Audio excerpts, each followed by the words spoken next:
सुमेर की सभ्यता, बेबीलोन की सभ्यता, सिंधु घाटी की सभ्यता और अरब की सभ्यता आज का हमारा टॉपिक है। तो चलिए शुरू करते हैं।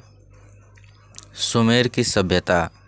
सुमेरियनों ने एक बड़े ही सुसंगठित राज्य की स्थापना की थी। इनकी महत्वपूर्ण देन लेखन कला है। इन्होंने एक लिपि का आविष्कार किया जिसे कीलाकार लिपि कहा जाता है। इसे तेज नोक वाली वस्तु से मिट्टी की पट्टियों पर लिखा जाता था। इन्होंने ही समय मापने हेतु सर्वप्रथम 60 अंक की कल्पना की तथा चंद्र पंचांग का प्रयोग किया था। बेबीलोन की सभ्यता। देखिए, बेबीलोन की सभ्यता 2500 ईसा पूर्व में फरात के तट पर स्थित बाबुल अर्थात बेबीलोन नामक शहर में एक नई सभ्यता का विकास हुआ, जिसे बेबीलोन की सभ्यता के नाम से जाना जाता है। हम्मुराबी, जिसका समय है 1792 से 1750 ईसा पूर्व।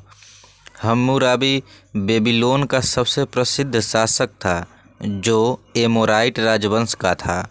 उसने शासन को सही ढंग से चलाने के लिए एक विधि संहिता का निर्माण किया, अर्थात कानून।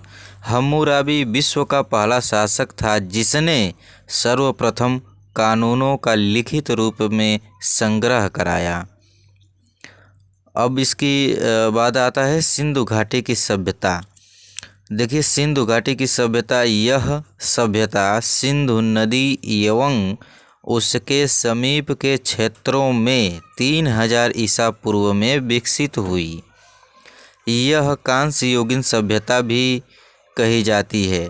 इस सभ्यता की खोज चार्ल्स मैसन नामक एक अंग्रेज ने की थी। सिंधु घाटी की सभ्यता कांस्य युगीन सभ्यता भी कहा जाता है, जिसका समय 3000 ईसा पूर्व है और इसका खोज चार्ल्स मैसन नामक एक अंग्रेज ने किया था। अब हम चर्चा करेंगे अरब की सभ्यता।